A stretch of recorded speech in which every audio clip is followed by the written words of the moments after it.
¿ya? También, ya.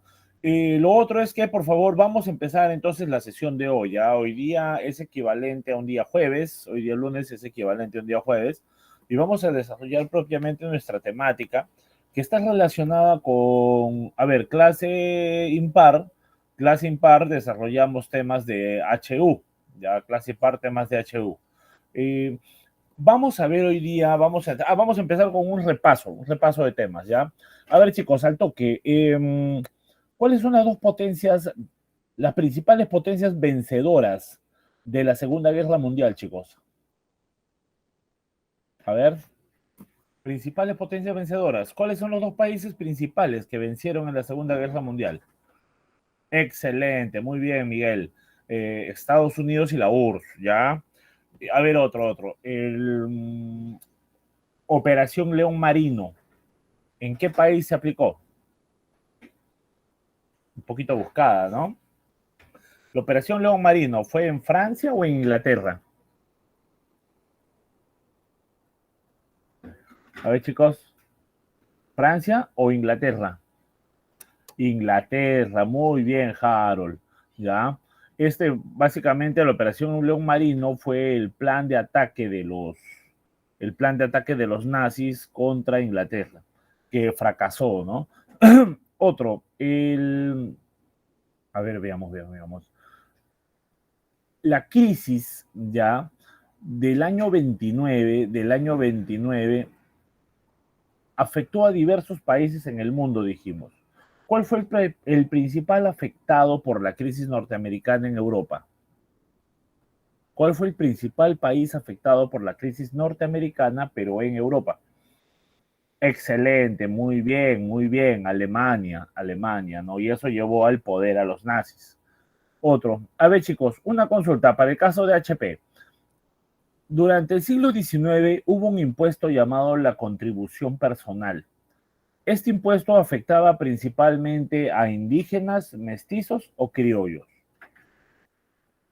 Repito, el impuesto llamado la contribución personal afectaba a indígenas, mestizos o criollos. ¿A quién afectaba principalmente?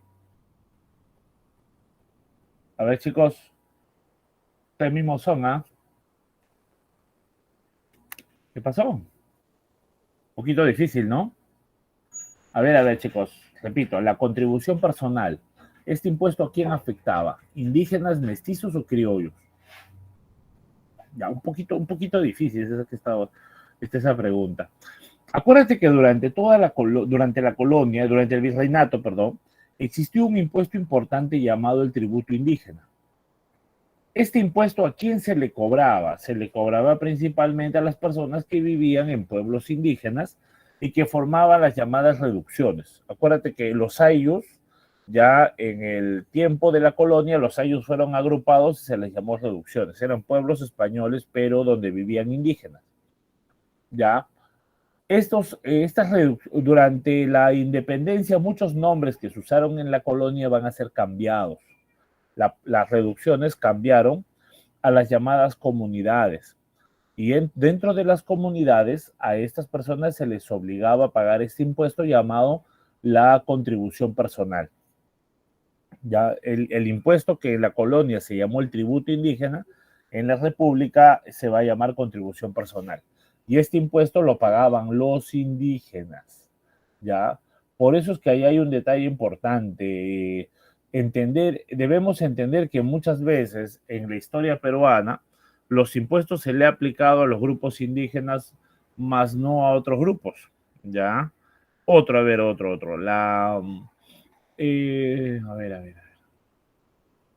A ver, otro. Después de la guerra con Chile, el Perú queda en una gran crisis, tanto política como económica. Acuérdate que desde que acabó la guerra con Chile, el Perú fue caminando hacia una recuperación. La recuperación no fue bastante rápida, económica, fue bastante rápida para el caso peruano. Pregunta, ¿con qué presidente ya se evidencian los importantes avances de la recuperación económica? ¿Con Cáceres o con Pierola? A ver, chicos, ¿Con qué presidente se ve la recuperación económica después de la guerra con Chile?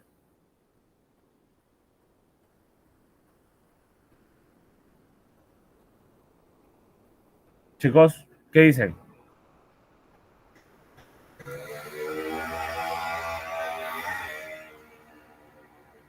A ver, chicos, ¿qué fue? ¿Qué pasó? ¿Ya? ¿Con qué presidente se evidencia la recuperación económica después de la guerra con Chile? ¿Cáceres o Piérola? Chicos, ¿qué pasa? Hay que contestar. Si no, ustedes van a dar el examen, no yo. Ya, muy bien, Miguel. Se da con Piérola. Con Piérola se dan dos medidas importantes: el cambio de reserva y la nueva moneda, lo cual hace que empiecen a venir importantes empresas extranjeras, ¿ya? A eso se le suma la gran exportación que había. Todos estos factores van a generar ¿qué cosa? Ya que se empieza a observar un clima de recuperación económica en el país. Eso va a ser muy importante para entender la recuperación económica. A ver, otro detalle. Acuérdate que el Perú ya siempre ha tenido procesos de influencia o de dependencia de otras potencias. Ya siempre han habido potencias que influyen en el Perú. Eh, Después de la guerra con Chile, tenemos una dependencia principalmente a la potencia mundial que es Inglaterra. Pero lentamente, le, esta dependencia va a pasar de manos inglesas a manos norteamericanas. Pregunta, ¿en qué gobierno, en el gobierno de qué presidente pasamos de depender de los ingleses a depender de los norteamericanos? A ver, te doy dos márgenes. Pardo y Barreda o Leguía. ¿Con qué presidente pasamos a depender de Inglaterra a los norteamericanos? Pardo y Barreda, Pardo o Leguía. A ver, chicos, ¿qué presidente? Leguía, muy bien. Ya, muy bien, Miguel, puso Leguía. Ya, excelente. Ya, Leguía es justamente conocido porque con él llegan las grandes inversiones y también empréstitos del país de Norteamérica. Y esto va a generar una gran dependencia hacia este país, ¿no? En diversos campos de la economía peruana. Muy bien, buena respuesta. ¿Ya? Y muy bien, chicos, vamos a empezar. A ver, otra pregunta.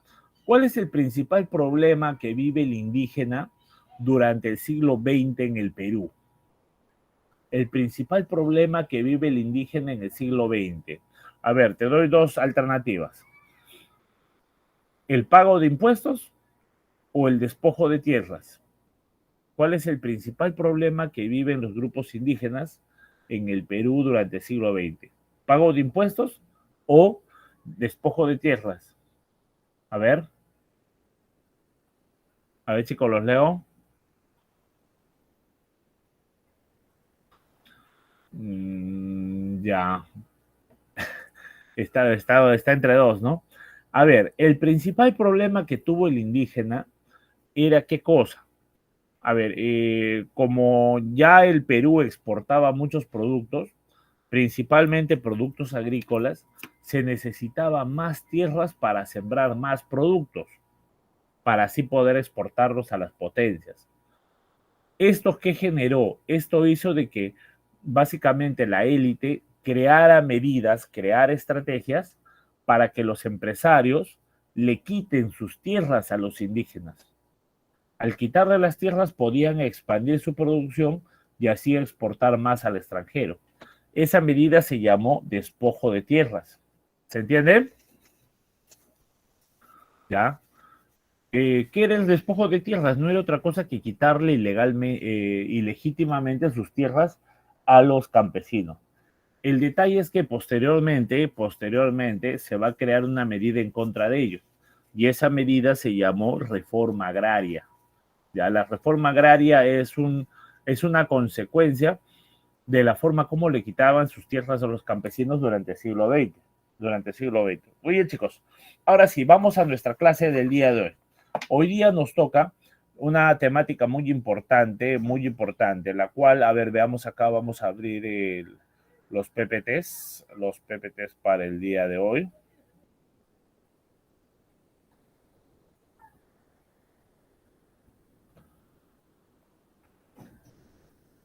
Un momentito, moment time, ya listo.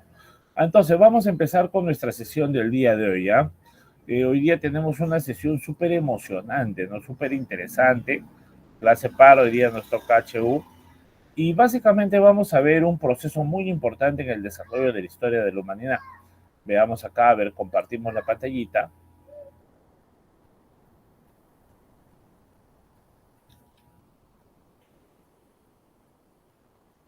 A ver, chicos, me confirman por audio. ¿Se observa la pantalla?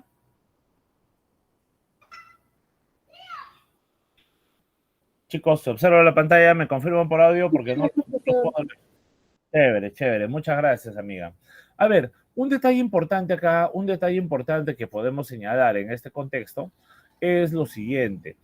Hoy día vamos a tratar el tema sobre la Guerra Fría, pero un factor que tiene la Guerra Fría es que este enfrentamiento va desde 1945, en que acaba la Segunda Guerra, hasta el año 91, en que oficialmente desaparece la URSS. Pero sin embargo, por efectos prácticos, vamos a estudiar hoy día el periodo hasta el año 80. Ya acá hay un montón de hechos que han sucedido que hacen bastante complejo el periodo. A ver, veamos, chicos. La palabra Guerra Fría es un nombre bastante peculiar, ¿no? Esto lo acuña un periodista, ya un periodista que señalaba las cualidades que vivía el mundo durante esta época. Este periodo fue un periodo de conflicto global, entonces durante todo el mundo estuvo al tanto de esto. No llegó al enfrentamiento armado directo entre las potencias, Estados Unidos y la URSS. Aquí podemos observar un par de detalles. La Guerra Fría generó un peligro, jóvenes, llamado el peligro nuclear. ¿Por qué? Porque durante esta etapa la amenaza, un fuerte peligro era de que se utilizaran las bombas nucleares. ¿Ya? Chicos, pregunta, examen de admisión. ¿Dónde es el único país del mundo donde se ha aplicado guerra nuclear? A ver, me lo dicen por audio porque no puedo leer los mensajes. ¿Cuál es el único país del mundo donde se ha aplicado guerra nuclear? ¿Mm? Japón. Japón, muy bien, muy bien. Por eso es que acá hay un detalle, pues. Si se dan cuenta, el peligro nuclear no ha desaparecido. Lo que ha disminuido son las amenazas de usar las bombas nucleares. Eso es lo que marca una diferencia el día de hoy. A ver, la Guerra Fría tiene su inicio básicamente en la llamada Conferencia de Yalta. ¿Por qué? A ver, veamos aquí algunas imágenes sobre ello. Ya la Guerra Fría, mira y sus diversos vaivenes, ¿no?, que llegó a tener durante este periodo. La Guerra Fría también nos enseña algo. Mira, acá tenemos, durante toda la Segunda Guerra Mundial se reunieron en diversas ocasiones, se reunieron embajadores, ministros, pero ya a mediados de la guerra se reúnen por primera vez los líderes de las potencias mundiales.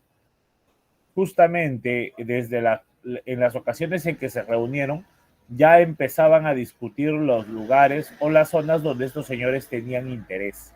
Puedes ver acá otro detalle, ¿no? Ya las caricaturas que se utilizaron mucho para definir los intereses de cada potencia, ¿no? Por un lado Norteamérica y por otro lado la URSS.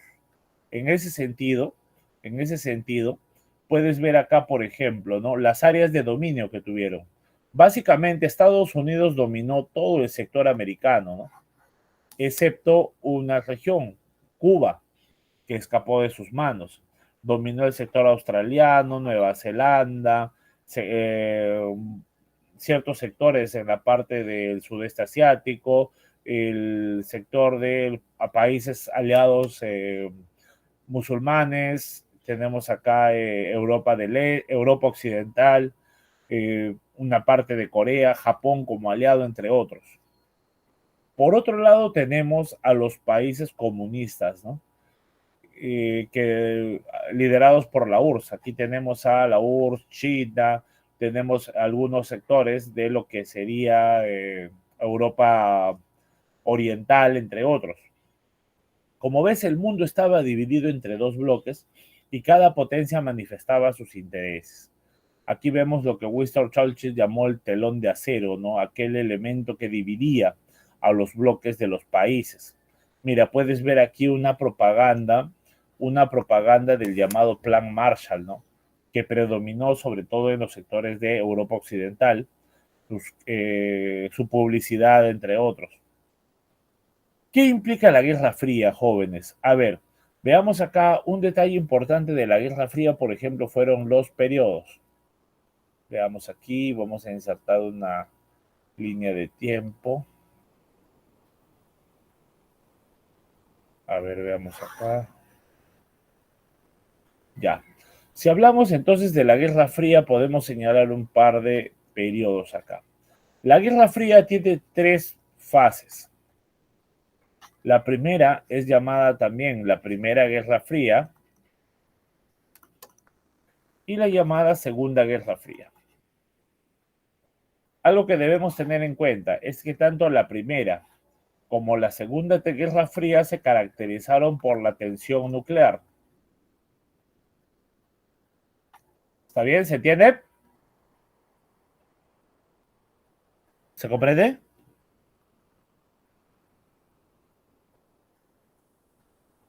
Chicos, ¿se entiende? Sí, profesor. Ok, ya.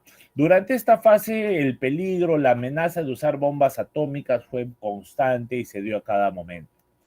Pero hay una segunda etapa llamada la etapa de coexistencia pacífica.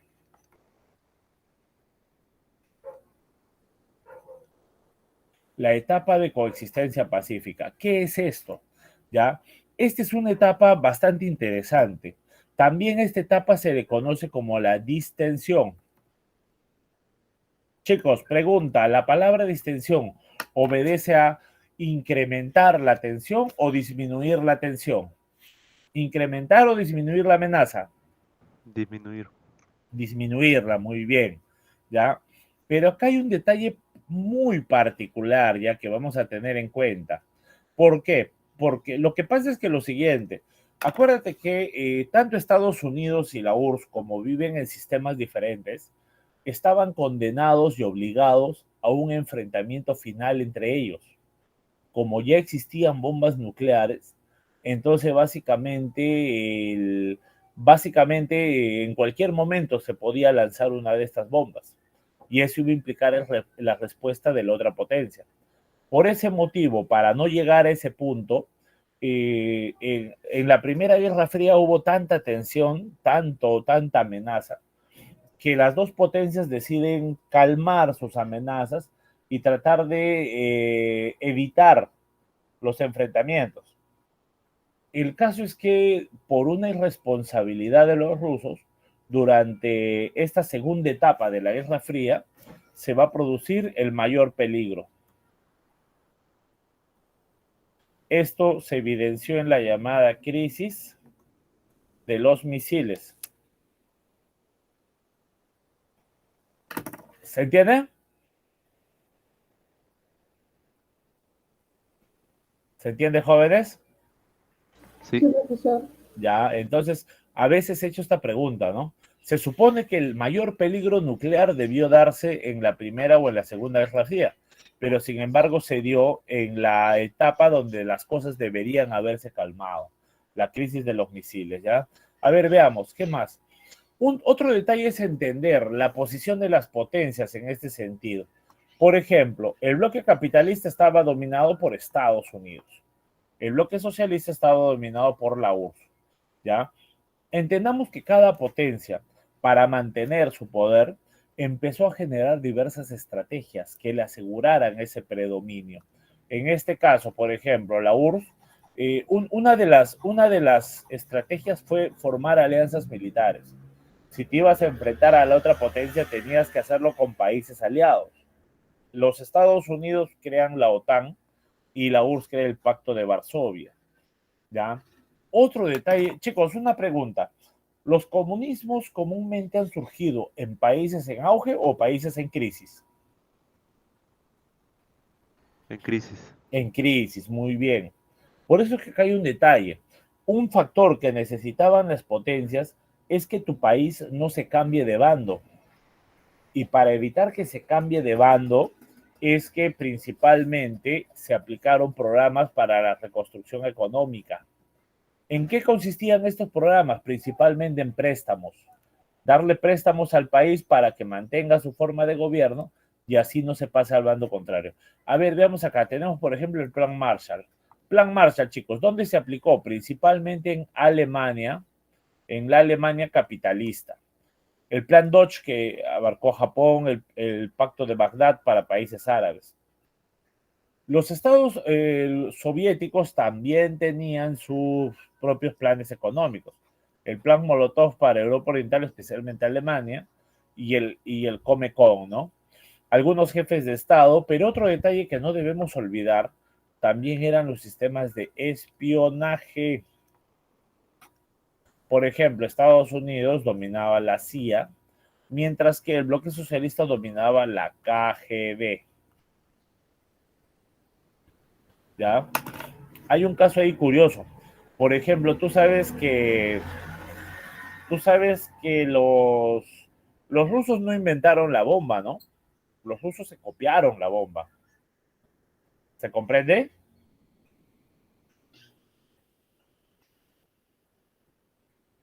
¿Se comprende? Chicos, Sí, profesor. ya. ¿Cómo así? Lo que pasa es que los norteamericanos tuvieron la bomba antes, ¿ya? Lo que hicieron fue que los espías soviéticos llegaron a Norteamérica, copiaron la fórmula y enviaron la fórmula a la URSS. Cuando la fórmula llega, ahora ya hay un detalle. Rusia ya era una potencia, entonces Rusia ya tenía los físicos, tenía los ingenieros y tenía la infraestructura, los equipos necesarios como para reproducir la bomba. Eh, por eso espero, hay que decirlo, los rusos no inventaron la bomba atómica, ya se la copiaron. Eso solamente pudieron lograrlo gracias a su servicio de espionaje. Fue muy importante, era muy importante en la Guerra Fría ver qué es lo que iba a hacer tu rival antes de que éste te ponga en amenaza. Veamos, sigamos acá. El siguiente caso es la Revolución China. China, jóvenes, es un país bastante peculiar porque era un país bastante atrasado. La revolución liquidó al imperio y generó la segunda potencia socialista del mundo. La causa de la revolución, ¿cuál era? Primero, el atraso del campesinado, la dominación imperialista. Acuérdate que muchos países tenían amenazado a China, la decadencia de su gobierno y la influencia de la Segunda Guerra y la Guerra Fría. Veamos acá, por ejemplo, ya, mira, aquí ves algunos personajes. Mao Zedong, ya un personaje sumamente importante para entender la Revolución China. Aquí está el que fue el que llegó a ser el último emperador chino, ¿no? Puyi.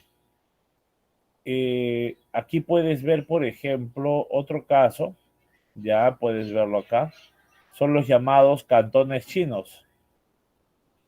Lo que aquí le llamamos Ayu o pueblos jóvenes, en China se le llama cantones. Y en la foto te puedes dar cuenta que estos habitantes chinos vivían bajo condiciones muy precarias, ¿no? Una mala calidad de vida. También a eso le podemos agregar otro importante factor. Mira, esta hermosa princesa china, ¿no? ¿Se observa?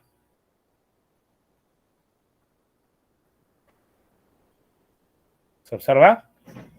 Sí. Ya. Pero esta princesa china tiene una particularidad. Fíjate los pies, mira. Te das cuenta que los pies acaban en punta, ¿ya? Profe, ¿y eso por qué es? Ya, lo que pasa es que, mira, China es una de las civilizaciones más antiguas del mundo. El problema de los chinos es que para el siglo XX, muchos de sus avances, muchas de sus creaciones, mucho de su desarrollo era muy atrasado con respecto a las tecnologías de la revolución industrial. Por eso es que por ejemplo, una de sus tradiciones era esta, llamada los pies de loto. La idea de los pies de loto es que básicamente a las mujeres se les aplastaba tanto el pie que terminaban, como ves ahí, en forma de punta. El problema es que ojo, esta era una costumbre de la élite. Muchas de estas señoritas terminaban con los pies deformes y muchas veces no podían caminar bien, ¿ya?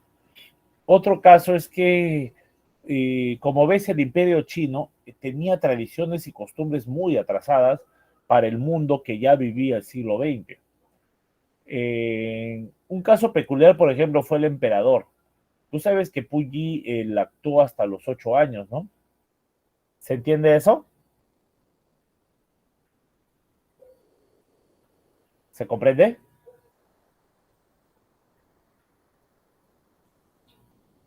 ¿Se entiende, chicos? Sí, Ya. Profe, un detalle, tampoco él cuando fue bebé, él no lactó de su madre, él lactó de una nodriza. La élite antigua tenía costumbres muy curiosas, ¿no? Por ejemplo, cuando las mujeres de la élite tenían un hijo, ellas no daban de lactar a su hijo, traían a una mujer campesina para que lo haga por ellas. Cuando a fines del siglo XIX Luis Pasteur descubre que el hijo se protege mejor de la leche de su propia madre, es ahí donde a las mujeres de la élite las obligaron a dar de lactar a los hijos. Ellas no querían hacerlo en ese sentido. Te das cuenta que esta población china vive muy atrasada. La revolución china tiene un primer paso ya en su etapa nacionalista. Básicamente, esta es una etapa burguesa de la revolución. Ahí es donde el doctor Sun Yat-sen, que aquí lo vemos, funda el Partido Nacionalista Kuomintang e instala la República Popular de China en la ciudad de Nankín. Aquí, justamente acá al costado, ves una foto de Sun Yat-sen. Bueno, con el paso de los años, ya liquidado el imperio, Sun Yat-sen muere y el gobierno lo toma este señor llamado Chiang Kai-shek. Chiang Kai-shek se enfrenta a los comunistas de Mao Zedong. Profe, ¿por qué? Por un detalle. Acabada la primera revolución china, no acabó con los grandes problemas y el atraso de la población. La población seguía viviendo de la misma manera. Así que esto hizo de que lentamente los comunistas chinos empiecen a atacar al gobierno. Se inicia una guerra y al iniciar esta guerra, los comunistas, bueno, la guerra se inicia, como ves acá, en el año 25 y no va a acabar hasta el año 49. Pero hay un detalle, que en este periodo va a haber un intermedio generado por la invasión de Japón. Cuando Japón invade, básicamente los chinos enfrentados deciden hacer un alto al fuego, ¿ya? Acaba la Segunda Guerra Mundial en el 45 y la guerra se reactiva nuevamente. Aquí es donde en la guerra van a triunfar principalmente ya las fuerzas de Mao, las fuerzas comunistas. Los chinos burgueses van a escapar a la isla de Formosa, que hoy día se llama Taiwán. En la etapa nacionalista es donde triunfa Mao y Mao inicia los cambios de la Revolución Popular China. República Popular es como se llama ya el país comunista.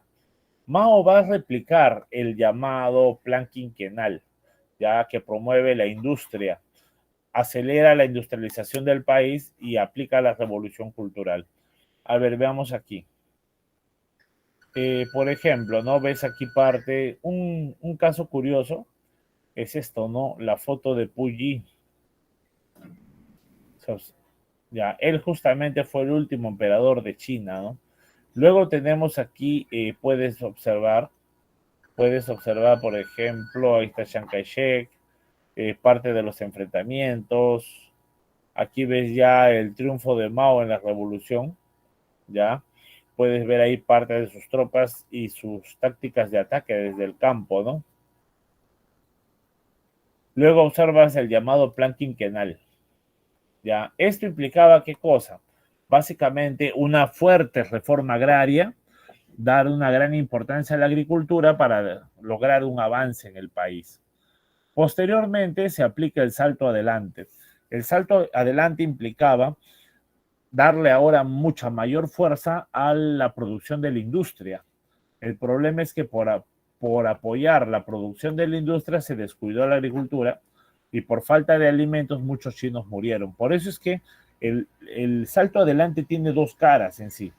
Por un lado, la gran hambruna y la mortandad de la gente, pero por otro lado, ya es verdaderamente el logro de China como país industrializado. El tercer plan fue la revolución cultural.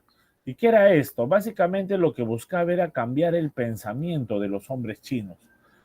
El problema es que estas medidas se hicieron de manera violenta, se hicieron a través de la fuerza, lo cual recibió críticas de diversos gobernantes en el mundo, ¿no? En ese sentido. Ya. Otro importante proceso que se va a dar en esta etapa es la descolonización. A ver, acuérdate que la mayoría de sectores en Asia, África, inclusive América, Oceanía, se encontraban bajo el dominio de alguna potencia europea. ¿Se comprende? ¿Se comprende? Sí. Ya. El gran problema es que acabada la Segunda Guerra Mundial, muchos de esos territorios, las potencias ya no los podían controlar.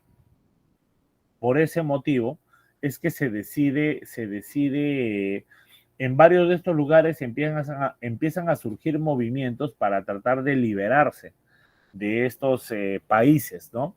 A ver, las causas son las siguientes. Primero, los movimientos nacionalistas que exigían la liberación, el desgaste de los imperios. Aquí nos referimos a Francia, nos referimos al Reino Unido y nos referimos a Holanda especialmente.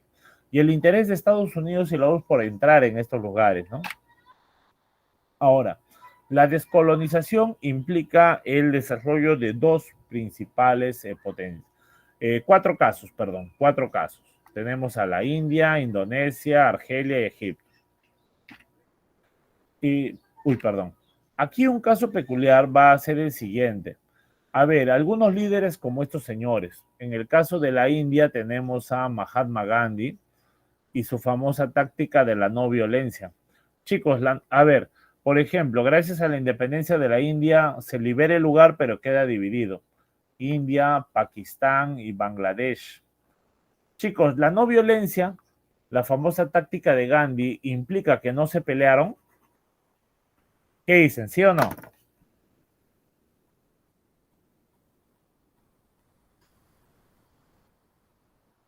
Chicos.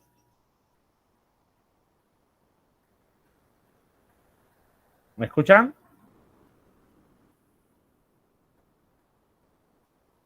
¿Se me escucha? Disculpen. Sí, profesor. Ya. Básicamente, lo que pasa es lo siguiente. Ya, comúnmente, por ejemplo, el Perú para liberarse de España tuvo que formar un ejército y luchar con ellos. Gandhi, a diferencia de otros líderes, Gandhi nunca formó un ejército.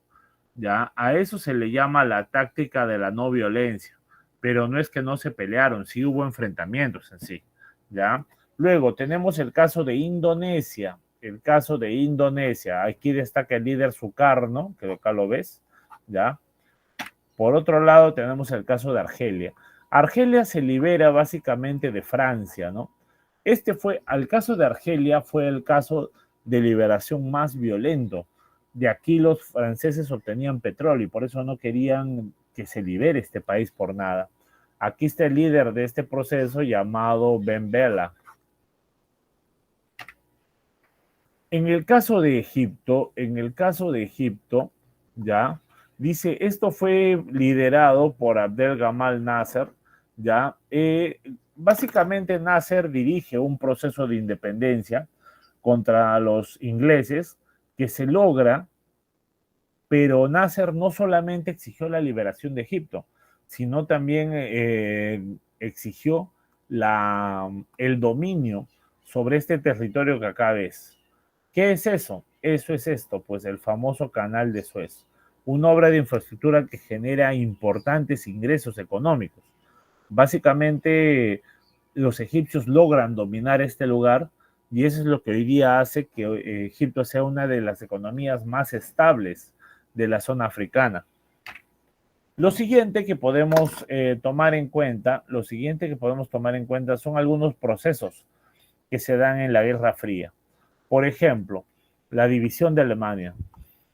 Ya, tú sabes que Alemania, como dijimos, ¿no? Alemania termina siendo dividida en la conferencia de Potsdam y se generan dos sectores, la República Federal Alemana y la República Democrática. La República Federal, que es el sector azul acá, sería la Alemania capitalista.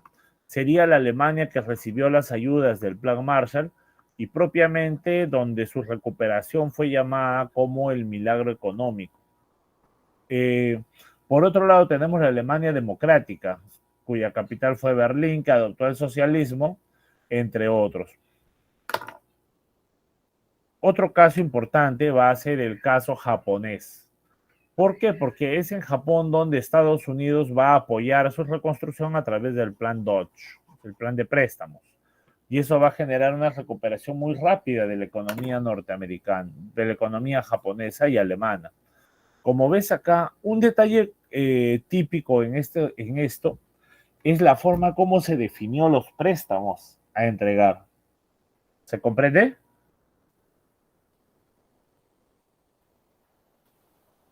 ¿Se entiende? Sí, ¿Por qué? Porque básicamente, mira, sucede que estos países, Japón, Alemania, estaban tan devastados por la Segunda Guerra Mundial que necesitaban ayudas. El problema es que estos países habían sido potencias industriales. Y en estos lugares solamente había dos clases, había burgueses y había obreros. El problema es que los burgueses eran propiamente los ex-nazis, ¿ya? Acuérdate que durante el fin de la Segunda Guerra Mundial se enjuició a líderes nazis, pero solamente a los altos líderes, a los otros mandos medios, mandos menores. Ellos siguieron libres y viviendo. O sea, por un lado, si dabas préstamo o le dabas el préstamo a los ex-nazis, o le dabas el préstamo a los obreros. El problema es que los obreros podían financiar una revolución comunista.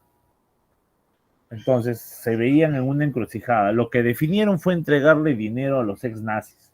A ellos le dieron y por eso es que muchos de estos ex-nazis de ahí van a ser ministros, van a ser funcionarios, entre otros. Lo mismo en Japón. En Japón el dinero se le entrega a los fascistas japoneses. Otro caso es la guerra de Corea. En la conferencia de Potsdam se define la división de Corea.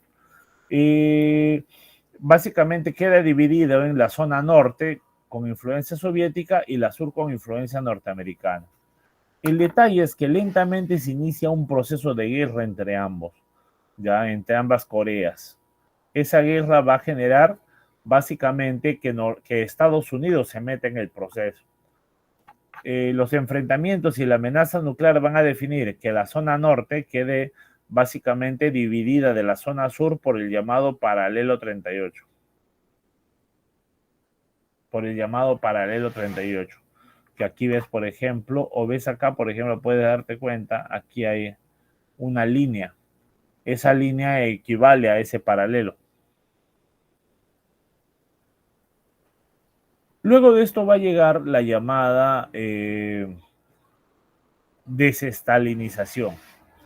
¿Qué es eso, profe? Acuérdate que Stalin fue un líder muy autoritario, que generó pues el crecimiento de la URSS, pero cuyas medidas fueron a veces exageradas. Básicamente con la muerte de Stalin, vemos acá, se inicia un plan. ¿Qué es la desestalinización? Básicamente el líder llamado Nikita Khrushchev empieza a criticar y a desmantelar, o sea, deshacer muchas de sus medidas políticas. Aquí es donde surge el concepto de coexistencia con Estados Unidos. El caso acá peculiar es que, vamos a ver acá. Aquí ves justamente a Nikita Khrushchev y a John F. Kennedy, ¿no? En ese proceso. Y como te dije, la idea de la coexistencia pacífica consistía principalmente en disminuir las tensiones entre las potencias. El detalle es cómo disminuíamos las tensiones en ese sentido. Por eso es que una forma fue dejar de producir más misiles nucleares y ahora enfrentarse en nuevos campos. Por ejemplo, uno de esos campos fue el campo tecnológico, el enfrentamiento tecnológico y económico. Puedes ver acá, por ejemplo, los famosos cohetes Soyuz y aquí a Yuri Gagarin, ¿no? El primer astronauta que viajó al espacio. Tú sabes que el primer ser que salió del planeta fue un conjunto de moscas, ¿no? ¿Se entiende?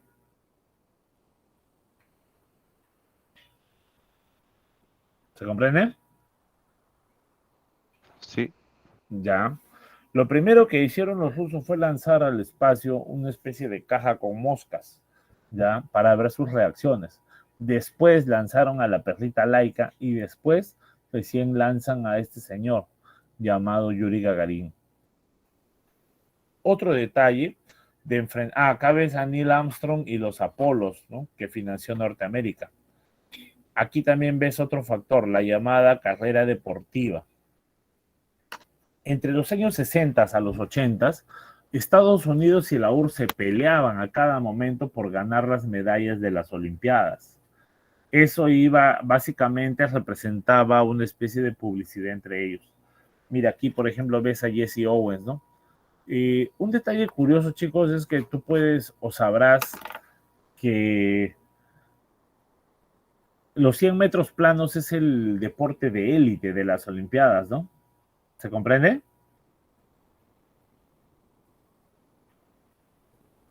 ¿Se entiende? sí. Sí, profe.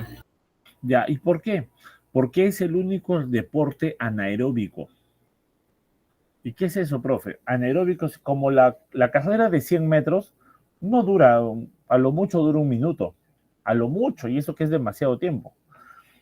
Básicamente lo que es los 100 metros planos es el único deporte en el cual para practicarlo no respiras, para que la carrera pueda ser rápida. Por eso es que los 100 metros mide el nivel de resistencia que pueda tener una persona. Y bueno, al costado tenemos aquí a Yuri Kasparov. Hasta ahora es considerado el mejor maestro ajedrecista del mundo. Fíjate el cine, cómo el cine fue utilizado por las potencias para poder jalar adeptos a sus fines. Este fue el último equipo de fútbol que tuvo la URSS, el último equipo en ese sentido. Y aquí una importante gimnasta, ¿no? Llamada Nadia Comaneci. Ya Nadia básicamente fue una importante persona que impuso récords a edades muy tempranas, ¿no? Ella era del bloque soviético. Pero el detalle es que para financiar estas cosas no se hacen gratis. Básicamente, en el caso de la URSS, este financiamiento a las nuevas medidas se hizo, pero se hizo explotando a la población. Por eso es que aquí ves el rechazo, ¿no? Estatua de Stalin todo botada, ves por acá algunos de estos procesos, y ves que China, en vez rompe su pacto con la URSS y genera ahora una cierta amistad con los Estados Unidos. Acá puedes ver, durante esta segunda etapa, es cuando por primera vez se construye el muro de Berlín. El muro no significaba nada, ¿ya? Al inicio no existía. Esto se construyó en la segunda etapa, como dijimos, para evitar que los alemanes comunistas escapen al bloque capitalista. Un siguiente hecho viene a ser la llamada Revolución Cubana. Ya, básicamente dice fue de corte antiimperialista y nacionalista. Entre sus causas tenemos la dominación de Estados Unidos, el gobierno autoritario de Batista y la miseria del pueblo cubano. Debemos entender que esta revolución, puedes ver aquí, tiene varios factores, ¿no? Algunos dictadores como Batistas que dominaban más de 10 años en el poder, la dominación extranjera en el país, por ejemplo, puedes ver acá a los guajiros, ¿no? Trabajadores campesinos que no tenían acceso a salario, o por ejemplo aquí la Royal Fruit, que fue una de las tantas compañías norteamericanas que explotaban los recursos cubanos, sobre todo el azúcar, las frutas y el tabaco, ¿no? El tabaco, que es más tan cotizado en el mundo. Bueno, algunos personajes peculiares también, puedes ver ahí los cafés teatros que existían en Cuba, donde iban los turistas norteamericanos, entre otros. La revolución empieza en el año 53 con una actividad que fracasa. Al fracasar el asalto al cuartel Moncada, es donde Fidel es expulsado a México. La revolución se reinicia en el 56 y después de 3 años de ardua lucha, en el año 59 se logra ya la ocupación de la ciudad de La Habana, como ves acá, ¿no? Estados Unidos va a intentar derrocar el gobierno de Fidel, pero no lo va a lograr en el año 61. Ahí es donde básicamente, veamos acá, Fidel le pide ayuda al gobierno soviético y Khrushchev le entrega algunos misiles nucleares, ¿no? Fíjate, si eso se hubiera dado, fíjate el rango que hubiera tenido el ataque de misiles, ¿no? Entre otros. Durante los años, vamos a ver acá, durante los años 60 hay un peligro para Estados Unidos. El peligro de que otros países también adopten el modelo cubano. ¿Ya? Por eso es que el presidente de ese momento, John F. Kennedy, promueve la Alianza para el Progreso. ¿Qué es esto? Es un conjunto de préstamos para evitar que el comunismo se expanda, para evitar que el comunismo avance. Esto es lo curioso, ¿no? Estados Unidos quería detener así el avance comunista, pero sucede que en algunos países ya habían grupos procomunistas. A estos grupos llamados guerrillas básicamente los desmantelaron y los persiguieron gracias a dictaduras que eran aliadas a Estados Unidos. Esto es lo que se llamó el Plan Cóndor en ese sentido. El siguiente caso, vamos a ver por acá, algunas imágenes ahí puedes ver del Plan Cóndor, ¿no? Y sus excesos que tuvo con diversa población que no tenía nada que ver para estos casos de comunismo. El siguiente caso es el caso de la guerra de Indonesia. Puedes ver que Indochina es un sector, ya, Indochina es un sector que bastante especial, ¿no?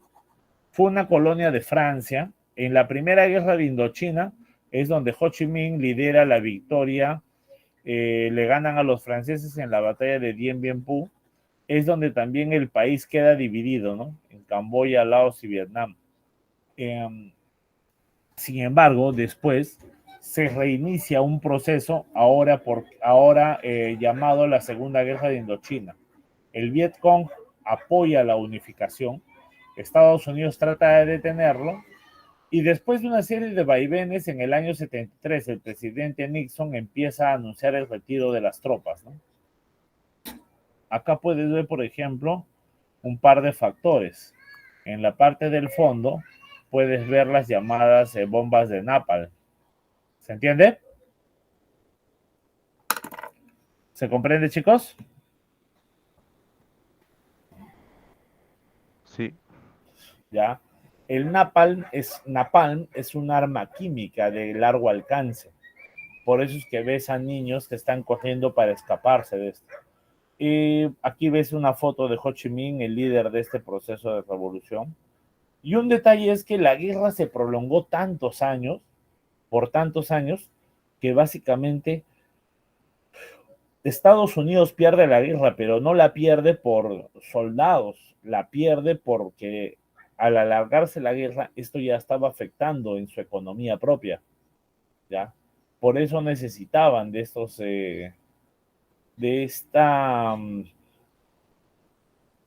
necesitaban que la guerra acabe, ¿ya? Para que así el país de Estados Unidos vuelva a recuperarse. Puedes ver acá, mira, soldados norteamericanos, ya, en la zona de Saigón. O puedes ver acá, mira, jóvenes que están reclamando para que la guerra acabe en el mismo Estados Unidos, ¿ya? Cuando ya, como dijimos, ¿no? El presidente Nixon anuncia ya el retiro de las tropas. Aquí es cuando, puedes ver acá, mira, acá hay un helicóptero en el techo de la embajada norteamericana, básicamente para que los estadounidenses se lleven a todas las personas que ellos consideran necesarios, ¿no? ¿Qué más por último? Ya, nos toca ya un último capítulo que es la invasión de la URSS a Afganistán. Esta es una invasión que los soviéticos van a perder, ¿ya? Así como Estados Unidos tiene su gran derrota en Vietnam, los soviéticos tienen su gran derrota en Afganistán. Afganistán es una zona importante para las rutas de petróleo. Aquí es donde los rusos, podemos ver acá, aquí es donde los rusos intervienen, pues, para tratar de dominar las rutas, pero surgen rebeliones en contra de los rusos, especialmente grupos llamados mujahidines, ¿ya? Aquí es donde va a surgir por primera vez este señor llamado Osama Bin Laden, entre otros. Por último, y ya para acabar, es la crisis del petróleo. Esta crisis afectó tanto a los países. Básicamente esta crisis se da porque los países árabes sobrelevaron el precio del petróleo y eso se da hasta ahora. Justamente ese incremento del costo es lo que hizo que hasta el día de hoy vivamos una crisis de los energéticos debido a que el combustible tiene un precio muy caro. Justamente esto es lo que hizo que se empiece a investigar nuevas tecnologías, ¿no? Como, que hoy en día existen, entre otros. Muy bien, chicos, te dicto las claves, ¿ya? Te dicto las claves al toque. Te dicto las claves al toque. ¿Está bien? ¿Están preparados? ¿Listos? Sí. Ya, a ver, dice, uno, sería dedo, uno dedo. Uno dedo, dos casa, tres enano, cuatro casa, cinco dedo, seis casa, siete casa, ocho casa, nueve dedo y 10 barco. 9 dedo y 10 barco. Muy bien, chicos. Como les dije hace un momento, por favor, no bajemos la guardia todavía no la bajemos. Y de mi parte, bueno,